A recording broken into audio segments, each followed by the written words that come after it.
everybody? It's Dr. Rick dropping in on you. Hope everybody is having an unbelievable day. Hope that your week has gotten off to a great start. I hope that you are focused and set on the things that you want to accomplish, whatever that is.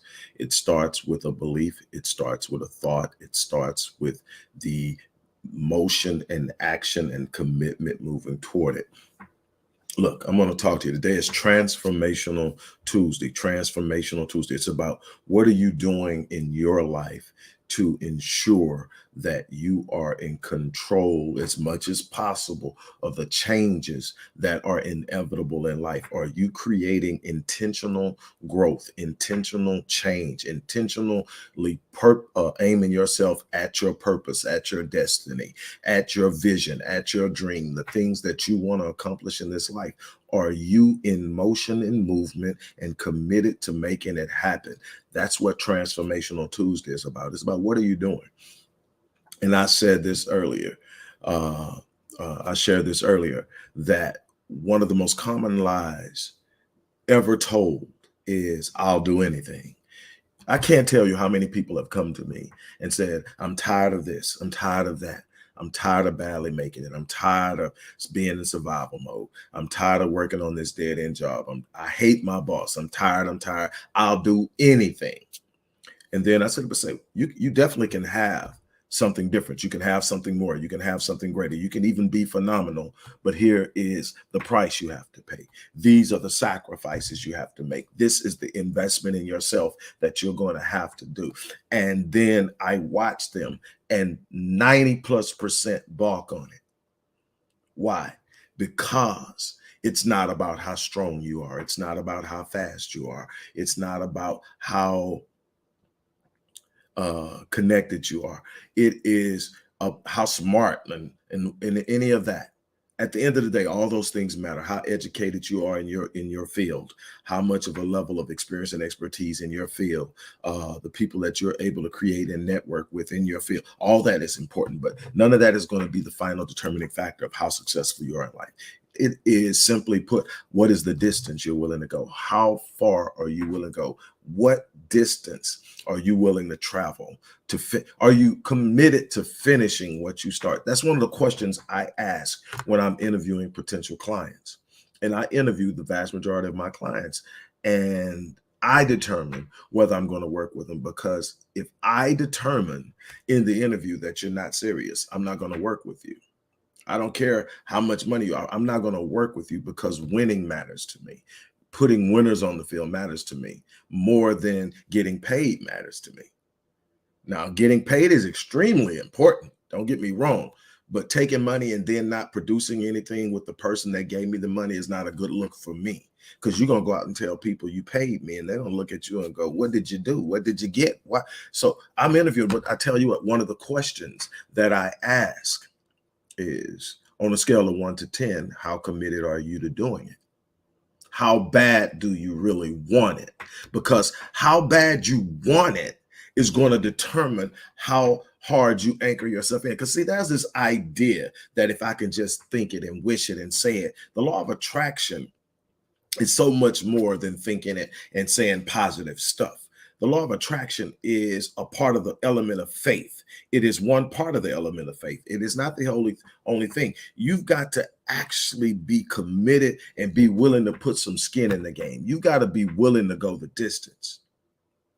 I literally decided what I was going to do before I even did this session is I was going to clear everything out of the description box. The only thing is in the description box is an offer for the first 10 people who are willing to go the distance, 10 people who are not going to set down their vision, set down their dream, tuck away their desires and aspirations when it gets tough. 10 people that aren't going to sit up and say, man, I want to do it, but 10 people that are not going to sit up and let life situations and circumstances shake them to the point that they throw away and give up on what they say they want. I want 10 people that will stick with me for a year, 52 weeks. And I want to help you check. I've worked with people. I've helped a homeless person become an interior designer. I helped a cashier become cash room manager at her Walmart location. I've helped a person who was dead sick and tired of their boss start their own business. And I can go on and on and on. And a bunch of these people are part of the Epic Realm community that I created, the Epic Realm community of high achievers. And they are just waiting to work with people that I work with as a part of what I do. And what I've done is I've taken my 12-week program, my bronze package, and I'm giving free upgrades to the 10 people who are sold out to win it. And I mean sold out, because let me tell you something. People love to tell me, well, Doc, that works for you because what? Because you've got this. But when I started, I didn't. I started in the inner city. I started in an extremely impoverished community. I started with not a lot of successful people around me. I started being the first one of my family to go to college. I started with being a bunch of things. So I didn't have a whole lot of things that set me up except the desire to win. I had a desire to win. I had a desire not to be what everybody in that community was doing. I desired to be a person that would not only win, but come back and help other people win. And so everything that you see in me is a reflection of falling down, getting up, getting punched in the gut, standing back up straight, getting spin around, turn around. This isn't about some straight shot to your destiny. This is about sitting up and saying, I'm built for this. This is about sitting up and saying, you know what, there's absolutely nothing that you can put in front of me that's going to stop me from having what I know I should have. There's nothing that you're going to do that's going to reel me in and make me less than what God designed me to be. I'm not going to play small. I'm not going to spend my life flirting around with colorless dreams and dwarf goals. I'm not going to sit around and play small for other people to be comfortable. I'm not going to shrink into a corner of comfort because I'm afraid of what might happen. The only fear that I have in my life and have had for the last, 40 something years, since I can remember, long before I was an adult, the only fear I have is not living to my full potential, having to report back to my creator and tell him that I did not come down here and do what he sent me to do. That's the only fear I have. And so I am not going to ever face that fear, because I'm going to go out there and I'm going to do what I was designed to do. I'm going to stand up every morning. And I'm telling you, I've taken some hits. I've taken losses financially. I've taken losses in business. I've taken losses in relationships. But what I can tell you is it didn't destroy me. It made me stronger. It made me wiser. It made me more alert. It made me more caring. It made me more tolerant and patient with others. It made me a better teacher. It made me someone that can sit up and say, this is how you do it, and have the patience to work with people as they go through the process of transformation. Transformation isn't some instantaneous explosive reality. Transformation is every day waking up and deciding to do something different. Transformation is waking up every day and deciding to entertain different thoughts than you've been entertaining your entire life. Change in the positive sense. Transformation comes from sitting up and saying, you know what? I'm not going to be who I was yesterday. I'm going to find something that will transform me just a little bit. I understand that while there are going to be these moments of quantum leaping in my life where I'm going to go from today to tomorrow being something completely different, financially, business-wise, relationships, they're going to be these quantum leaps. But the vast majority of my progress is coming as I take these small incremental steps day by day, choosing what I think, guarding my gates, making moves, not relenting, doing it consistently every day. And then I look up a year from now and I'm not the person I am today. I look up 2 years from now and I can't even recognize the man of today. Not that the man of today is something wrong with it, but I'm supposed to grow.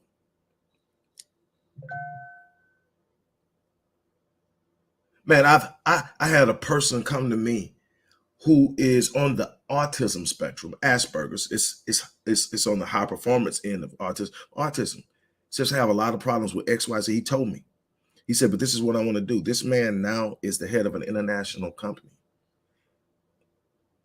And he reports in, and it just brings me joy, because when he was thinking of it, I'm like, it's huge. But I have this thing. I will never tell a person that they're dreaming too big. I will never tell a person that they're not being realistic. I will never tell the person that they can't have it. I will never tell a person that, because I will never place limitations on someone. I don't want anyone placing limitations on my vision, on my dream, on my aspirations. One of the running jokes in my circle, of the people who've known me for years, will tell you're going to be okay as long as you don't tell him to be realistic. And it's an ongoing joke. It's attached to something. It's inside. I really can't reveal it, but it's true. But when you tell somebody to be realistic, what you just did is you superimposed your limitations and ideas of what's possible onto them. You have just demanded that they behave and act based off of what you believe is possible. And thank God life doesn't work that way. No one gets to tell me what I can and can't do. I get to decide every day I wake up what I'm going after.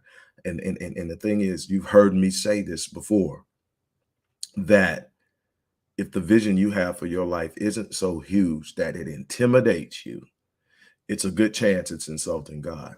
And let me clarify that for you. You weren't designed by the Almighty, the Most High, the wonderful and amazing God of the universe. However you see him, however you relate to him, however you connect with that higher power, that's your business. I'm not here to tell you how to do that. But what I am here to tell you is that there's something inside of you. You weren't designed for mediocrity. You weren't designed to be average. You weren't designed just to float through life in survival mode and exist. You were designed to be an expression of the designer. You were designed to be a reflection of the designer. You were designed to step into this world and show people what are possible. When you are operating optimally, when you are living life at the level of your design, you are literally, by way of living, giving permission to other people to step out of the chains and the boxes that they've been living in and come out and be who they're supposed to be. You have a purpose in this life outside of who you are and what you want and how you think. Get out of that comfort zone. You can't find greatness inside of that comfort zone. You're going to have to step out of that comfort zone and come out and say, I'm going the distance. I'm not going to quit. I'm not going to give up. I'm not going to lay down. And let me make this clear. If I haven't made this clear, let me make this painfully clear. Life will pay whatever price you demand of it. There's a point, if you're committed enough, you won't have to chase greatness. It'll overtake you. It'll just consume you because you're walking in your destiny is greatness. All you got to do is activate it and walk in it. It's not by default. Default will leave you where you are, in average, in the box with everybody else that won't come out because they're afraid of what might happen, afraid of what someone's going to say, afraid that they might stumble and fall, afraid they won't take flight. Look, God didn't design you for that. Some of you are in a place right now that's extremely uncomfortable, and you thought you were safe, and you wonder, you did everything right. I didn't overspend. I didn't go out there and splurge. I didn't do this. I stayed on my job. I was loyal, and you're in this real uncomfortable position, and you keep praying to God to get you out of it, and you're wondering why you can't come out. Because God answers prayer, no matter who you are, no matter what religion you claim, no matter what. God hears. It's impossible for God not to, because God is ever present. He's in every air you in every ounce a liter of air you inhale. He's in your cellular makeup. You can't get away from it. So God hears. So then why aren't things changing in your life? Because here's the thing. Every answer isn't yes. That's one of the things people get confused with. Every answer isn't yes. And here's an answer that you're never going to hear yes to. That prayer where you pray to God and ask God to deliver you from the giants that he literally designed you to slay. There are some giants in this world that you were created to come down here and slay. Some giants of doubt, some giants of trauma, some giants of poverty, some giants of dependability, overall superintendence upon others. There are some giants. You're supposed to be opening up the gates of independence. You're supposed to be opening up the gates of financial growth and financial profit. You're supposed to be opening up the gates of healing and hope. And you're sitting there and you're thinking God's going to come through and pull you out. No, you're in that place because you won't stand up. You're in that place because you won't step out. You're in that place because you won't walk into your purpose. You're in that place because you won't walk into your destiny. Let me tell you something. There is something inside of you that God planted that's unique to you. It's a gift.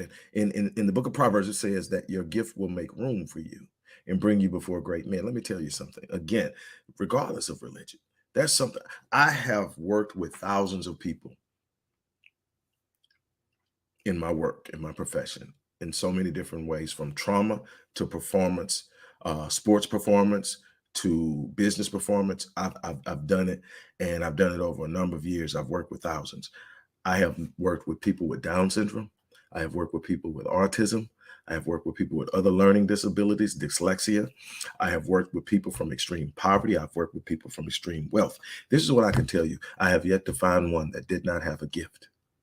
The problem is we live in a society that isn't looking for the gift. We live in a society that wants to herd you into an educational process that creates a generalized idea of performance, and they usher you through it so that you can go out into a work environment and everybody can work, and certain people benefit from your work far more than you do. And that's the life. And everybody does it. Everybody wakes up. That's why you have 85% of the people in this country that wake up and go to a job they hate. 85% of people are not happy with their jobs, but they won't do anything because they don't know any better. We don't look for the gift because the gift sets you free.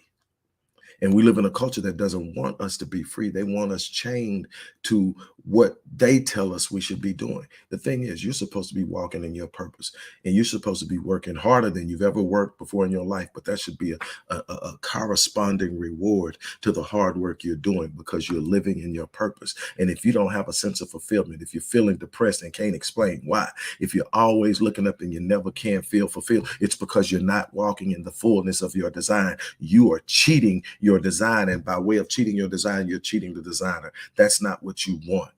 I'm not going to show up and sit up and give account for what happened in the years that I was on this planet and I did not do what I was supposed to do. I'm coming hard. I'm going to make some mistakes. I'm going to have some setbacks. I'm going to have some rough moments. But what I'm not going to do is quit.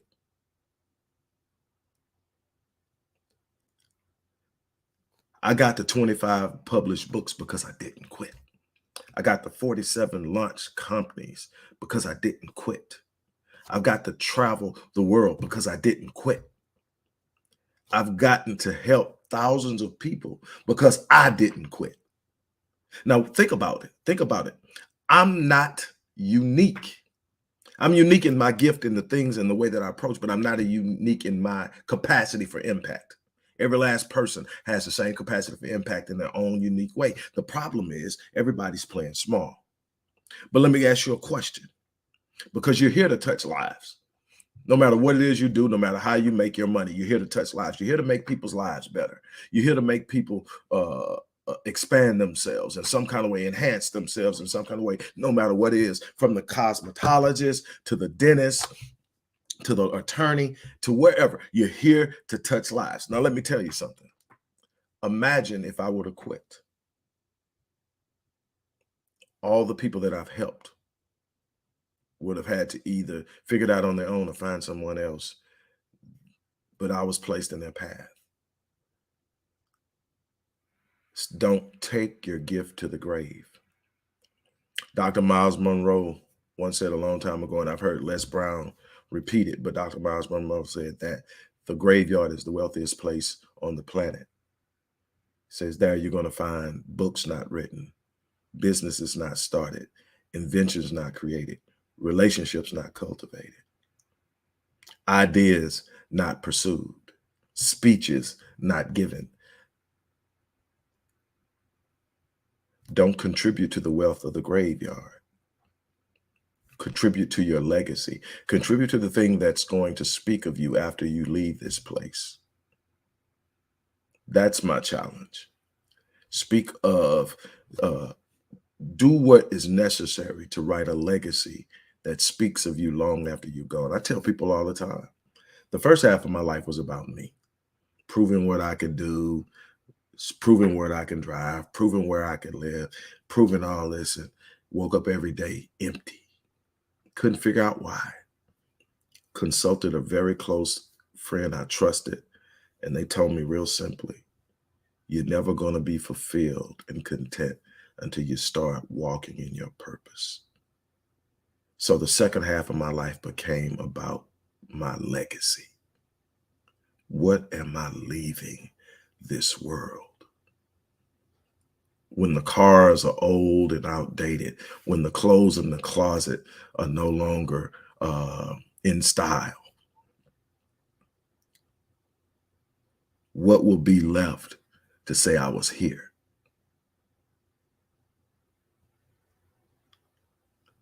You should be asking yourself that question every day. So for those of you who are serious about working with me, I'm taking the first 10 people who are committed and want to get started. Don't wait until next year. Take advantage of the chance to change as you move into transition and build momentum. I want to work with you for the next year. So this is a chance to get a free upgrade from a 12-week program to a 52-week program.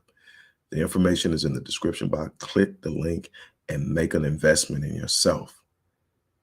I'm meeting you more than halfway on this investment, and I'm going to be with you every step of the way. And if I'm with you every step of the way, you're going to win. You just have to finish. That's my invitation. That's my challenge. Only real, true, serious need to imply.